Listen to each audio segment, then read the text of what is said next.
영을 위한 하나님의 말씀 데살로니가 전서 2장 17절로 20절입니다.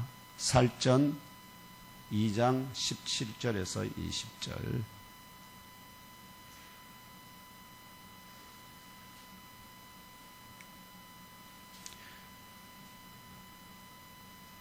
네 절 말씀 우리 함께 합독하도록 하겠습니다. 찾으신 줄 알고 함께 합독합니다. 시작. 형제들아, 우리가 잠시 너희를 떠난 것은 얼굴이요 마음은 아니니 너희 얼굴 보기를 열정으로 더욱 힘썼노라. 그러므로 나 바울은 한 번 두 번 너희에게 가고자 하였으나 사탄이 우리를 막았도다. 우리의 소망이나 기쁨이나 자랑의 면류관이 무엇이냐? 그가 강림하실 때 우리 주 예수 앞에 너희가 아니냐? 너희는 우리의 영광이요 기쁨이니라. 아멘. 이 본문을 중심으로 성도의 종말적 자랑의 면류관이라는 제목으로 나누는 주일 예배 설교 중에 위로부터 임하는 영의 양식을 충만하게 공급받으시기를 기원합니다. 제목 함께 한 번 더 읽겠습니다. 시작. 성도의 종말적 자랑의 면류관.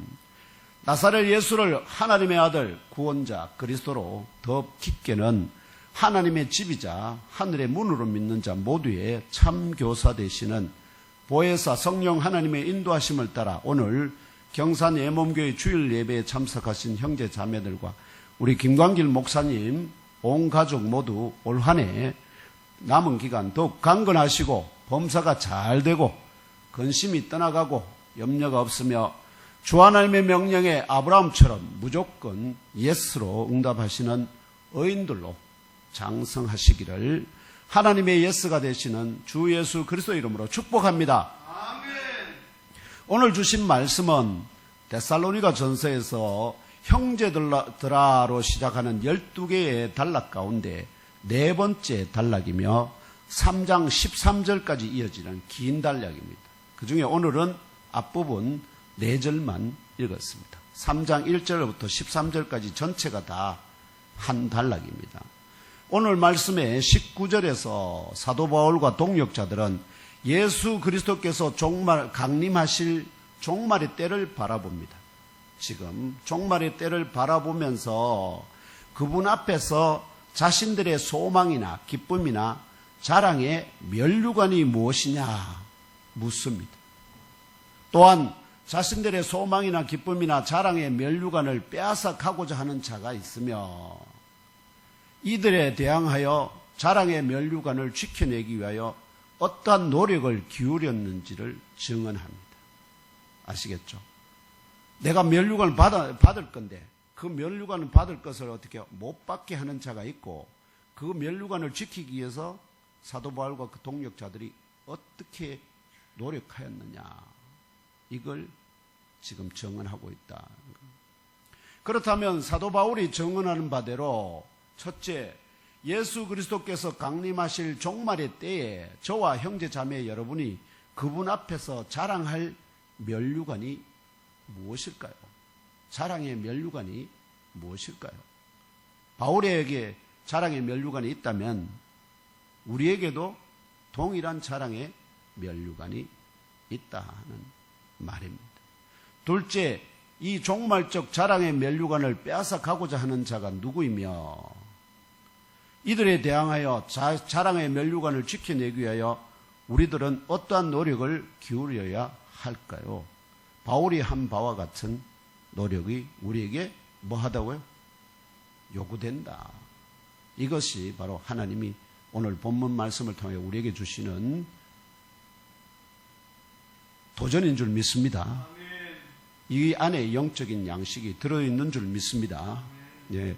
이러한 두 가지 명제를 상고하는 가운데 믿음의 주이신 그리스도 안에서 새로운 피조물로 다시 태어난 저와 형제 자매 여러분 모두 우리들의 주님 예수 그리스도께서 강림하실 종말의 때를 바라보며 그분 앞에서 자랑할 참된 면류관이 무엇인지 깨달아 아시고 또한 악한 자들에게 참된 면류관을 빼앗기지 않도록 마음을 다하고 목숨을 다하고 뜻을 다하시는 저와 형제 자매들이 되시기를 박해자 사울을 가장 탁월한 십자가의 정병 사도 바울로 빚어내신 그리스도 예수님 이름으로 축복하며 기도합니다. 이제 첫 번째 명제 곧 예수 그리스도께서 강림하실 종말의 때에 저와 형제 자매 여러분이 그분 앞에서 자랑할 면류관이 무엇인지에 대해 상고해 보겠습니다. 먼저 바울이 말하는 바 면류관의 의미에 대해 상고해 보겠습니다. 고린도전서를 설교할 때도 말씀드렸습니다만 이 편지를 기록하던 주후 1세기 당시 로마 제국의 식민 지배를 받던 아가야 지역, 이 아가야 지역은 곧 고대 그리스에 속하였던 올림포스, 델포이, 고린도, 네메아 등에서는 고대 그리스의 4대 종교 체육제전이 지속되고 있었습니다. 가장 큰 종교 체육제전으로 발전한 올림픽 경기는 지도 한번 보여주실래요? 넘겨줘. 이 올림픽 경기는 여기가 마게도니아고요. 여기가 아가야 지역입니다. 마게도니아와 아가야의 경계 지역에 올림푸스 산이 있어요. 이 올림푸스 산에 올림푸스 성이 있는데 이 올림푸스 시에서 올림픽 경기가 4년마다 열렸습니다. 그렇기 때문에 여기가 마게도냐거든요. 마게도냐인데 이 마게도냐에서 대략 여기까지가 100km 정도 떨어져 있어요. 그래서 마게도냐 사람들에게는 올림픽 경기가 아주 익숙합니다. 그런데 또 다른 이게 올림피아 제전이고요. 그 다음에 그거 한 것이 뭐냐면 이 델포이에서 또 4년마다 뭐가 열리느냐면은 이 올림푸스 그에는 올림푸스 산에 지금 제우스가 거주한다고 믿고 있거든요. 그렇기 때문에 결국은 제우스 신을 기념하기 위해서 그 신을 달래기 위해서 또는 그 신에게 잘 보이기 위해서 이 올림픽 제전을 종교 행사였는데 이것이 점점 거대한 체육 행사로 같이 변모되면서 그것이 올림피아에서 열렸기 때문에 나중에 올림픽 경기로 이것이 언제 멈추게 되느냐 하면은 이 로마 황제 데오티스 황제가 결국 329년에 로마를 국교회로 그거 하면서 뭐가 되느냐면 이게 이방 신에게 드리는 제전이잖아요. 그래서 우상 숭배 안 돼 해서 결국 이걸 멈춰버립니다. 그 이후에 1800년 이후에 프랑스의 쿠베르팅이 다시 이것을 부활시켜서 근대 올림픽으로 지금 자리를 그러니까 358년인가 그때부터 멈춰가지고 1800년 후반 그러면 대략 한 1500년 가까이 멈췄다가 다시 시작된 것이 올림픽입니다. 이 처음에 발상지가 여기였다. 이게 전부 다 그리스에서 일어난 일입니다. 이게 첫 번째 올림피아 제전이고 두 번째가 큰 제전이 어디냐면 델포이에 여기 뭐가 있느냐면 이 이성의 신 바로 아폴론 이 아폴론 신을 기념하기 위하여 이 아폴론 신전이 있던 이 델포이를 중심으로 4년 단위로 개최된 경기가 바로 피티아 경기랍니다. 피티아 제전이랍니다. 이 피티아 제전 이거는 결국 아폴론을 기념하기 위한 제전이었고 이 아폴론 여기 델포이에 그 아주 유명한 무녀가 있습니다. 그래서 아주 중요한 인물들이 중요한 사건들이 벌어져 있으면은 항상 어디에 이 델포이에 가서 신탁을 받습니다.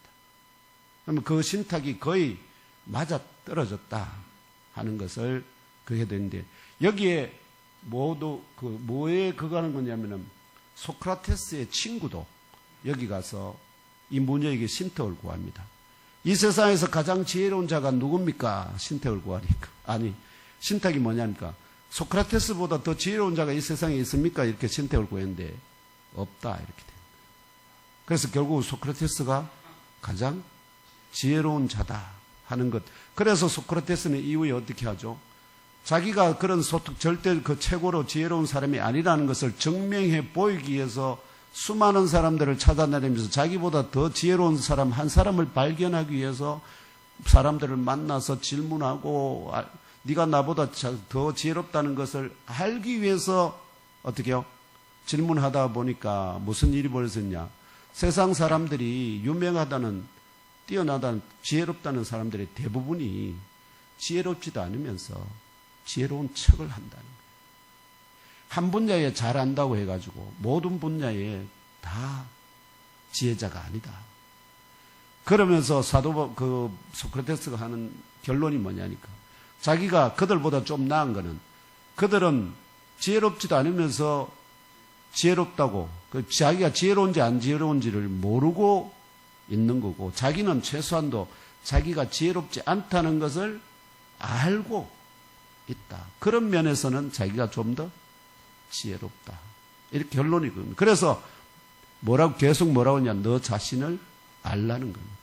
너 자신이 진정으로 지혜로운지 안 지혜로운지, 네가 정말로 네가 전문가라고 말하고 있는 그 분야에서 제대로 알고 얘기하는 건지, 모르면서 그냥 주워 들은 얘기로 똑같은 말씀을 우리가 강단에 있는 우리 설교자들이 모르면서도 막 아는 척 막 그냥 소리 끄끄 지르면서 그냥 하다 보면은 사람을 죽이기도 하고 그런 일이 벌어지기 때문에, 그래서 항상 생명을 다루는 것이 바로 이 강단입니다.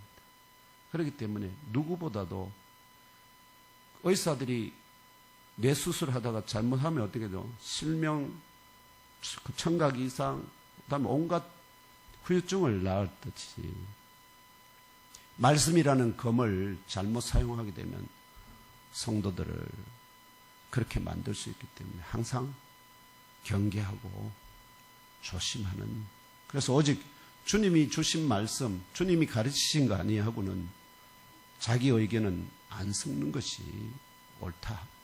그래서 어쨌든 저는 오직 주님께서 이 말씀 범주 안에서만 설교를 하라고, 온갖 잡다한 비유나 또 이런 그런 꽁트나 이런 거 잘 안 쓰는, 재미가 없다고 좀 생각하시면 될 것 같습니다.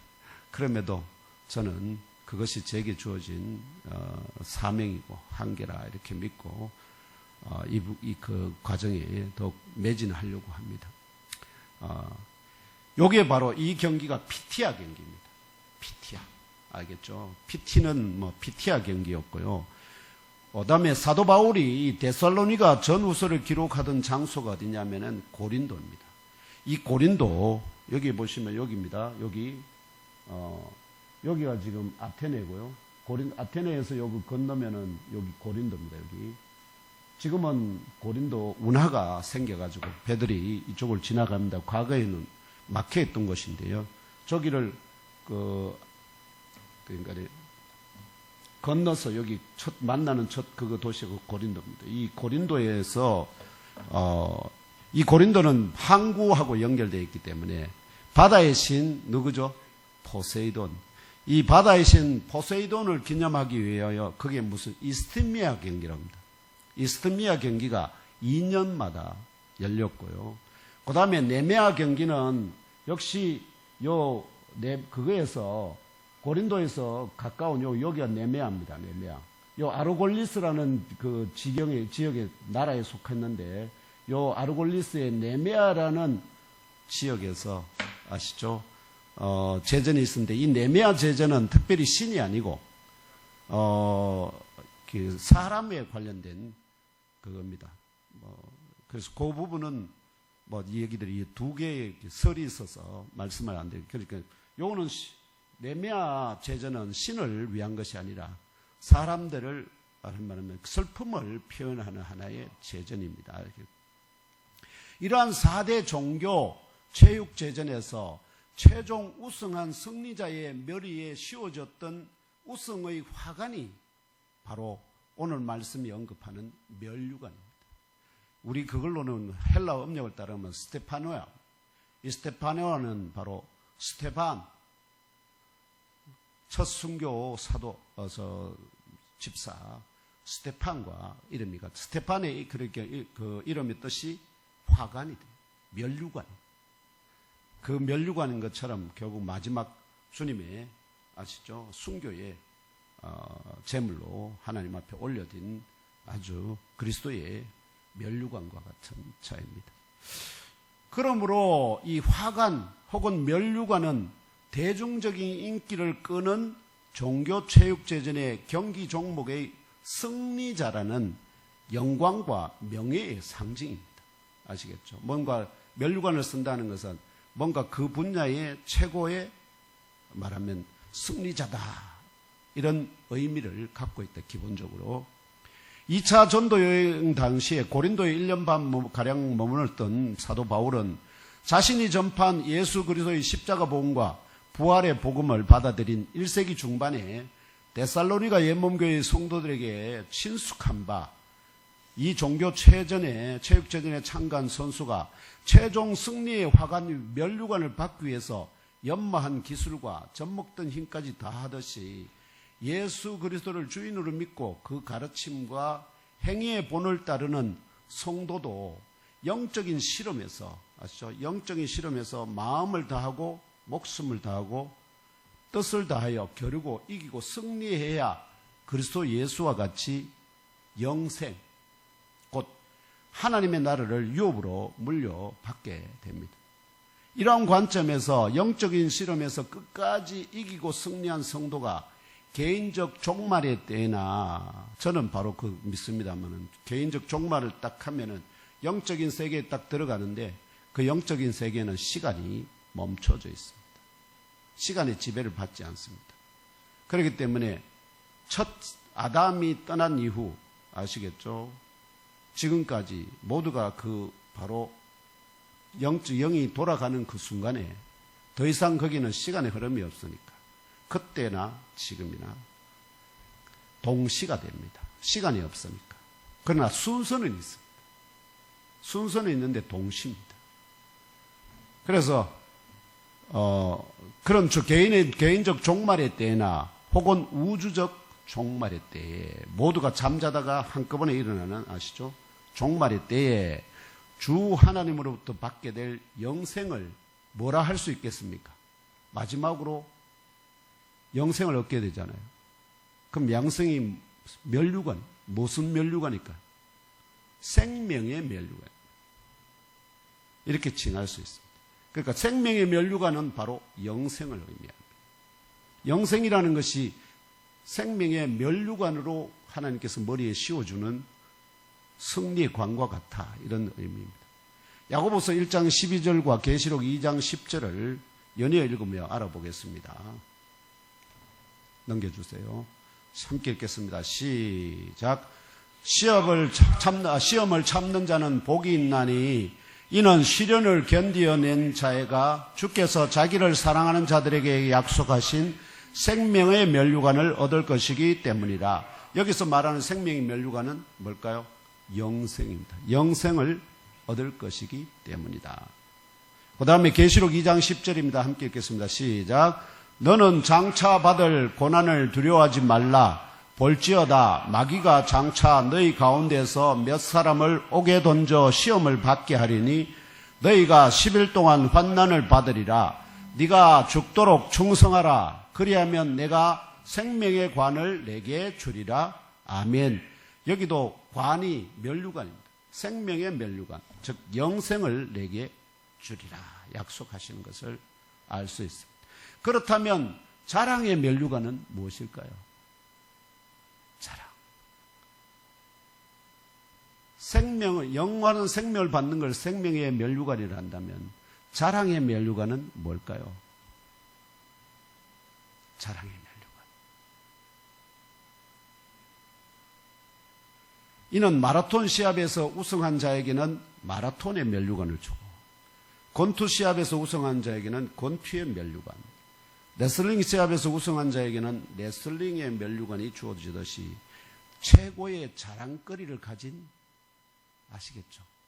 최고의 자랑거리를 가진 선수를 뽑는 경기에서 누가 너 무슨 자랑거리 가졌어? 이렇게 해서 모든 자랑거리를 어떻게 해요?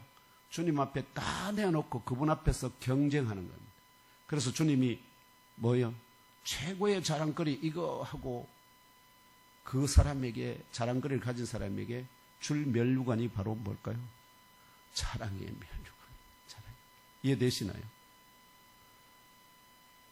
그렇다면 영적인 실험에서 끝까지 이기고 승리하여 개인적 종말의 때나 우주적 종말의 때에 영생 곧 생명의 면류관을 머리에 쓴 저와 형제 자매 여러분이 이런 생명의 면류관 못 받으면 거기에 다른 면류관은 생각할 것도 없죠. 생명의 면류관을 받는 자들만이 해당되는 상황입니다. 이 여러분이 각자 주님 앞에 내어놓을 자랑거리 가운데 자랑의 면류관을 받게 될 성도의 종말적 최고의 자랑거리가 무엇일까요? 주님께서 무엇을 최고의 자랑거리로 받아줄까요? 오늘 말씀 19절 후반부에서 그리고 20절에 성도의 종말적 최고의 자랑거리가 무엇인지, 또한 영광거리, 영광의 면류관, 또한 기쁨의 면류관, 기쁨거리도 함께 분명하게 제시됩니다. 우리 주 예수 그리스도 앞에 너희가 아니냐? 너희는 우리의 영광이요 기쁨이니라. 사도 바울과 동역자들이 예수 그리스도가 강림하실 종말의 때에 주 예수 앞에 내어놓을 종말적 최고의 자랑거리는 영광거리도 되고 기쁨거리도 되는 것은 참 복음을 전하여 생명의 면류관을 받도록 주님 앞으로 인도한 데살로니가 예몸교회의 형제들이다 증언합니다. 이해되십니까? 내가 복음을 전하여 주님 앞에 생명의 면류관을 받도록 서게 한 그가 바로 나의 최고의 자랑거리다.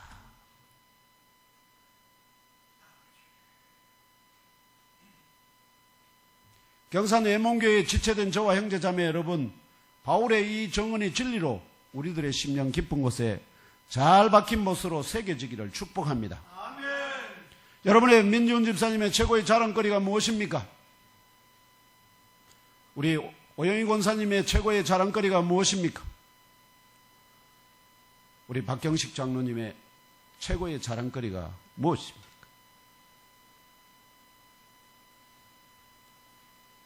그렇다면 저와 형제 자매 여러분이 종말적으로 주 예수 앞에 설 때 그분 앞에 내어놓을 최고의 자랑거리, 최고의 영광거리도 되고 최고의 기쁨거리도 되는 것은 바로 저와 형제자매 여러분이 각자 혹은 합심하여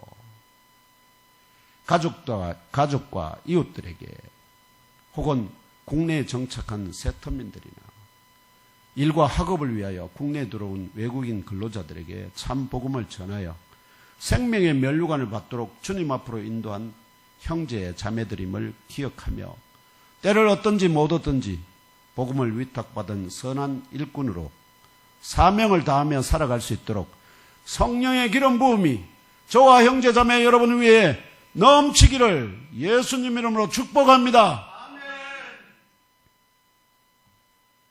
아무리 마음이 있어도 성령이 기름 붓지 아니하면 행할 수가 없습니다.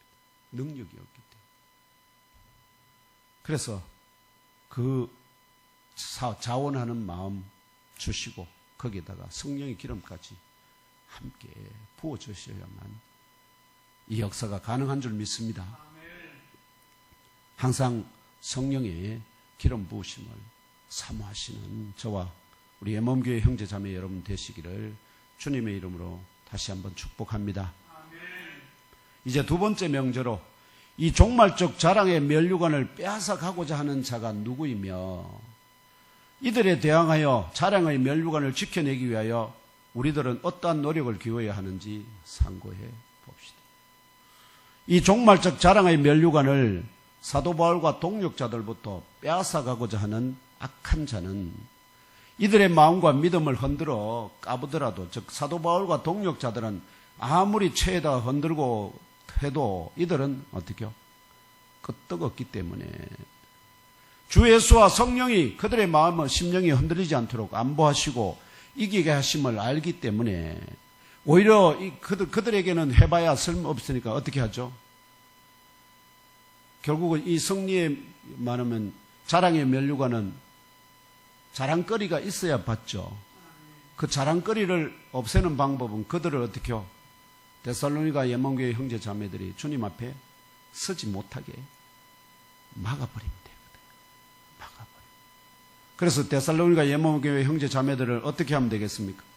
그 따르는 즉 진리의 길에서 스스로 이탈하도록 고난으로 위협하거나 에덴 동산의 하와와 같이 각종 이단 사상과 종교, 철학 등으로 미혹하는 전략을 취합니다.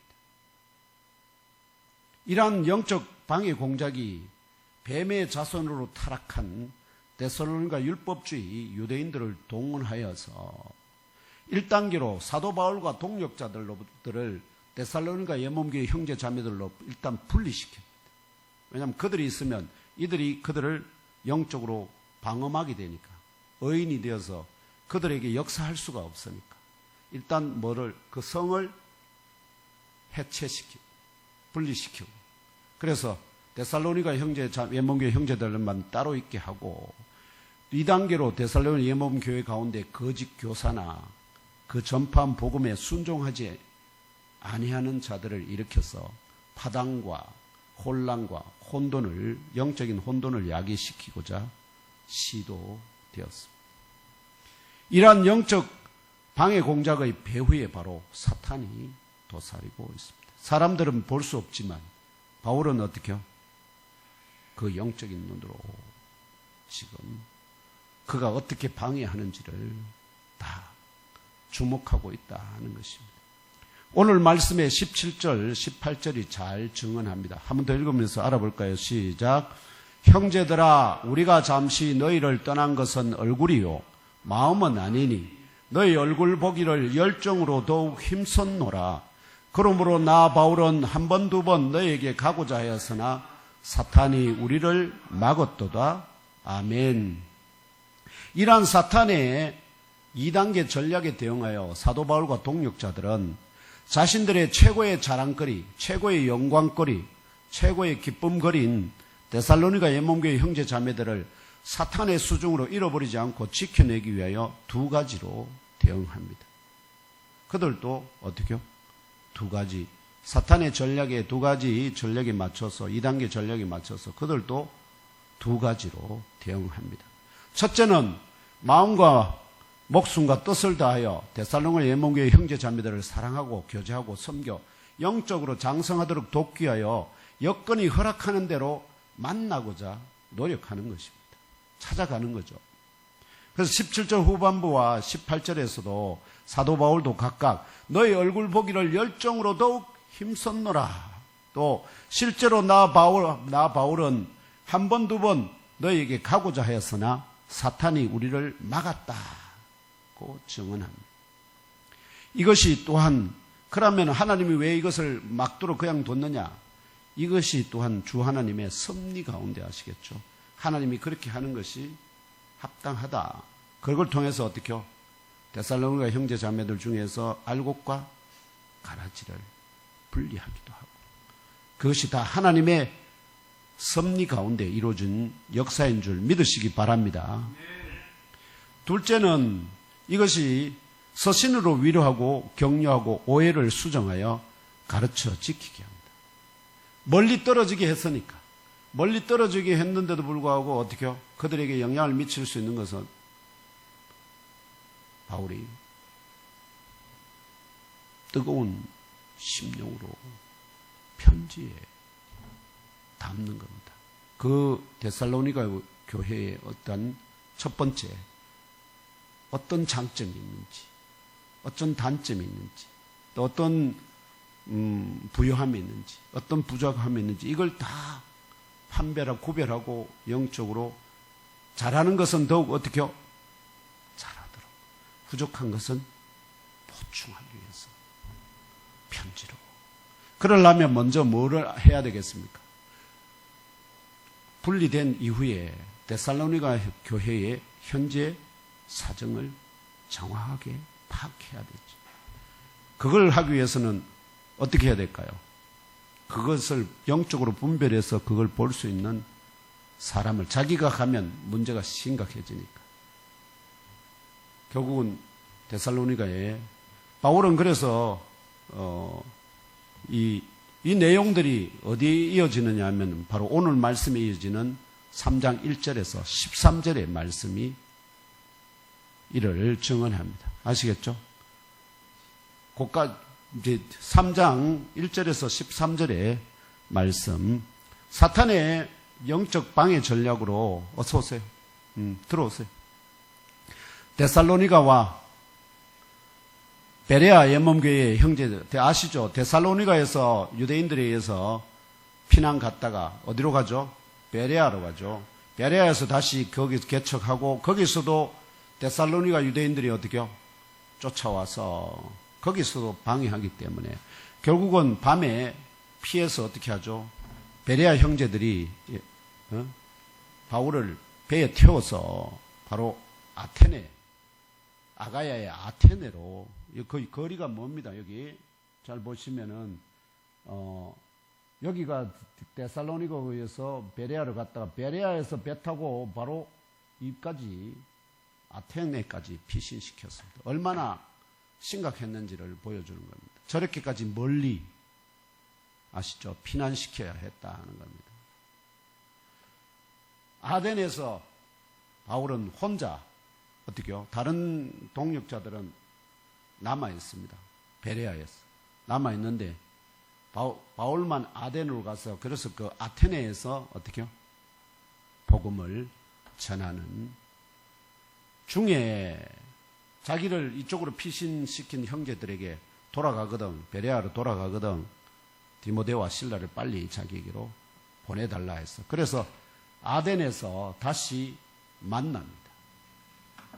만났는데 문제는 제일 마음에 쓰이는 데가 어디냐면은, 처음에 빌립보는 거기는 다 로마 군인들의 도시이기 때문에 큰 문제가 없었는데, 제일 문제는 뭐냐니까 베레아도 큰 문제가 없었어요. 거기는 그렇게 유대인들이, 왜냐하면 베레아의 유대인들이 자기를 박해한 게 아니잖아요. 데살로니가 교회 그 지역의 유대인들이 베레아까지 와서 자기들을 박해했기 때문에 가장 위험에 처한 데가 어디입니까? 데살로니가거든. 데살로니가 가장 큰 위험에 처한 데가 됐어요. 그래서 데살로니가에 누구를 파견합니까? 디모데를 다시 파견해서 가서 문제를 파악해 온다. 이제 그렇게 해서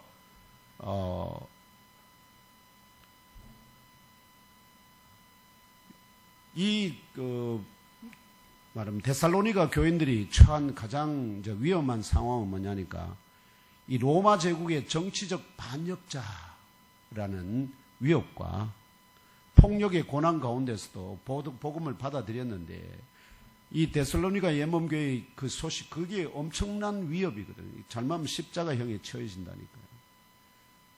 그런 위험 가운데 팍스 로마나 아시죠? 로마의 평화를 저촉하는 자, 해치는 자, 이 정치적인 말하면은 반역자들입니다. 이 정치적인 반역자들은 십자가에 못을 박습니다.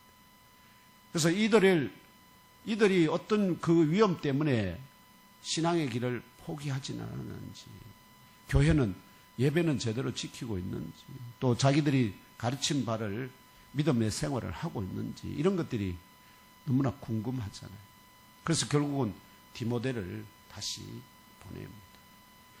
그러면서 자기는 신라와 함께 있다가 신라를 다시 또 어디로 보냈냐면은 빌립보로 파견하면서 자기는 어디로 오느냐면 고린도로 와요. 그래서 고린도에서 다시 우리 만나자 하고, 왜냐하면 아테네에서는 복음을 전했는데 논쟁은 무지하게 많았는데, 아시죠? 철학자들하고 두 파의 철학자들하고 논쟁은 엄청나게 했는데, 문제는 거기에는 열매를 거두지를 못했어. 그래서 바울이 나중에 그렇게 하죠. 다시는 내가 논쟁하지 않겠다. 논쟁으로는 아무것도 얻지 못합니다. 논리 싸움 해가지고 학술적인 논쟁으로 통해서 어떤 사람을 논리적으로 굴복시켜 천만에요. 그 사람 절대 안 바뀝니다. 무엇만이 그를 바꿀 수 있을까요? 말씀. 그리고 그 말씀이 그 안에서 살아서 능력으로 역사하도록 변화시키도록 일하시는 성령의 능력으로만 그게 바꿀 수 있다는 걸 알기 때문에 지식적인 거 아무리 자랑해봐야 여러분 생명의 열매는 못 맺습니다. 그거는 생명의 열매를 맺은 사람을 어떻게요? 성장시키는 데는 유익해요. 그러나 첫 열매를 맺게요. 씨를 심는 데는 심어가지고 그것이 싹이 나게 하는 데는 능력이 없습니다. 그래서 우리가 무슨 교리나 어떤 말하면은 논쟁으로 어떤 누구를 굴복하고 하는 것은 무익합니다.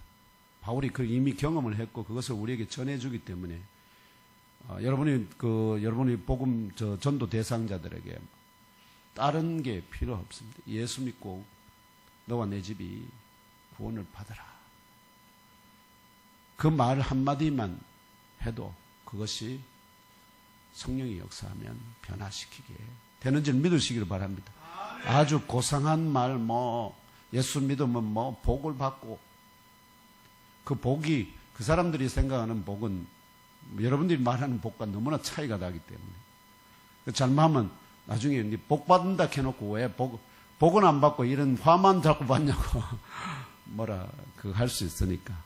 그래서 바울이 잘 아는 바 있지 않습니까? 빌립보 감옥에서 있다가 선생들이 우리가 어떻게 해야 구원받겠느냐 하니까 너와 내 집이 주 예수를 믿어라.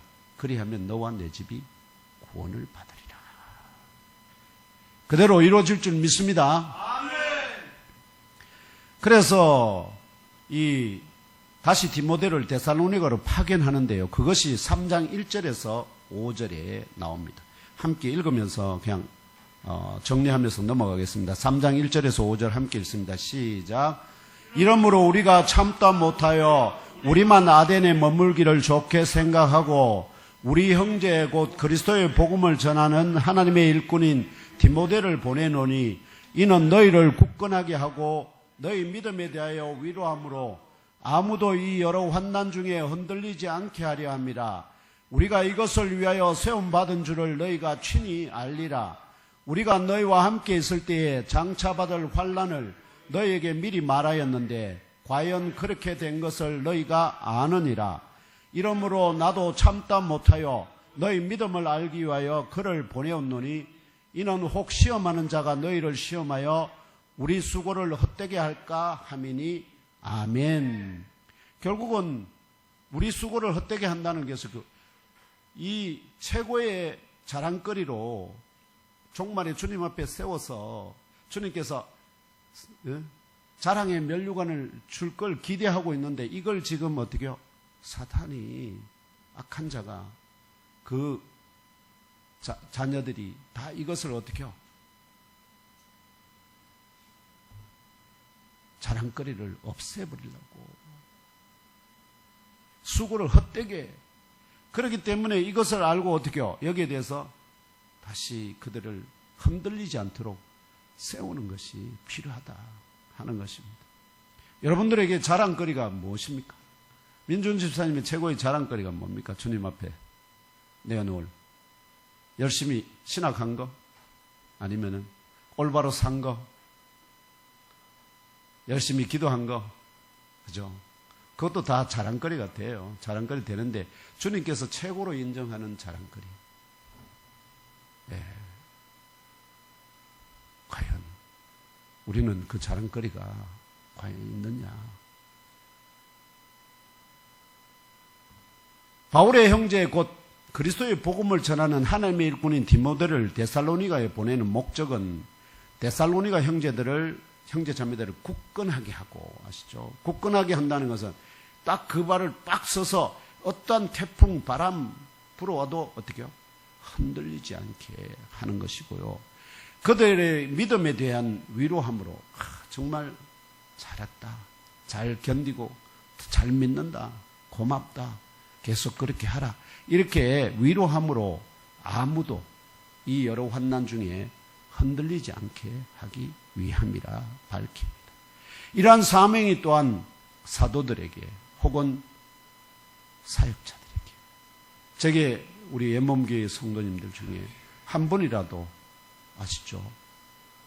실망하거나 마음이 참 냉담해져서 옛몸교회 또는 주님 앞에서 서지 못할 때, 그게 주님이 아픈 것만큼 나도 아파야 돼. 주님은 아픈데 내 마음은 전혀 안 아프면은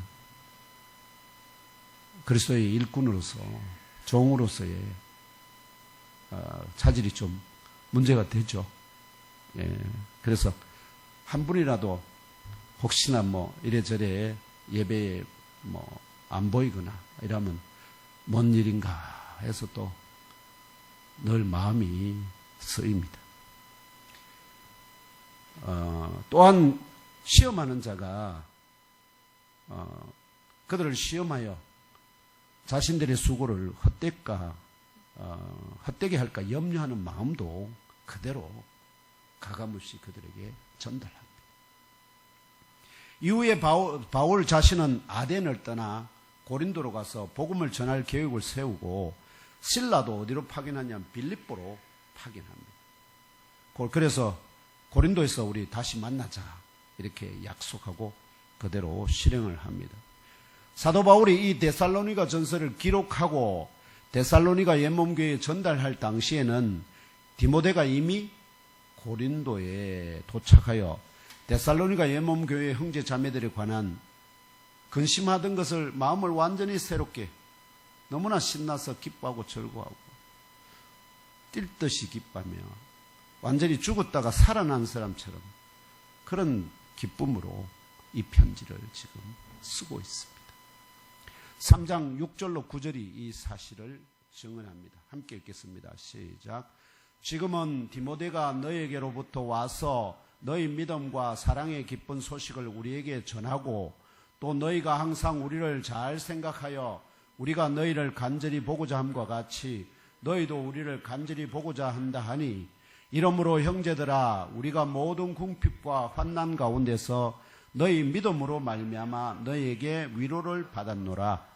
그러므로 너희가 주 안에 굳게 선즉 우리가 이제는 살리라. 아멘. 얼마나 마음이 녹았으면 그들이 잘 모이고 고난을 굴하지 않고 믿음에 굳건하게 서 있다 하는 소식을 들으니까 바울이 이제 살겠다, 정말 살겠다 하는 그런 마음, 이런 마음이 우리 저뿐만 아니라 형제 자매를, 이웃 여러분 옆에 있는 형제 자매가 그 자리에 보이지 않을 때 그런 마음으로 또 같이 돌아보는 그런 온전한 성도들이 다 되시기를 주님의 이름으로 축원합니다. 아멘. 결론적으로 사도 바울과 동역자들은 3장 10절로 13절에서 데살로니가 형제 자매들로 말미암아 기쁨으로 넘치게 하시는 하나님께, 왜냐하면 이게 다 누가 역사하셔서 하나님이 성령으로 역사하셔서 그들을 지키고 보존하시기 때문에 가능하기 때문에 결국은 모든 감사는 하나님께, 또 하나님께서 그들을 지킨다 하는 것은 하나님이 그들을 구원하기로 책정하셨기 때문에, 그래서 하나님 앞에 그들을 위해서 축복하며 기도까지 더해서 이 편지에 기록하고 있습니다. 바로 3장 10절에서 13절을 결론적인 메시지로 우리 대하겠습니다. 함께 읽겠습니다. 시작. 우리가 우리 하나님 앞에서 너희로 말미암아 모든 기쁨으로 기뻐하니 너희를 위하여 능히 어떠한 감사로 하나님께 보답할까? 주야로 심히 간구함은 너희 얼굴을 보고 너희 믿음이 부족한 것을 보충하게 하려 함이라.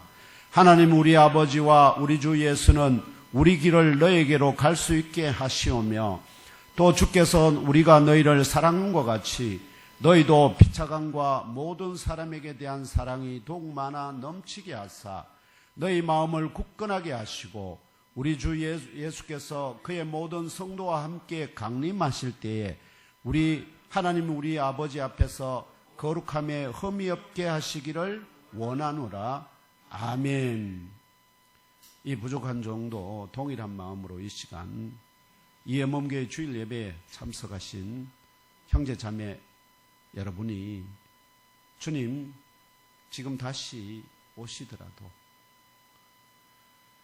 영과 혼과 몸이 다 온전히 거룩한 그런 아름다운 성도로 주님 앞에 연락되고 또 여러분이 우리 각자의 그런 자랑의 면류관이 되시기를 진심으로 축복하며 위하여 간절히 기도합니다.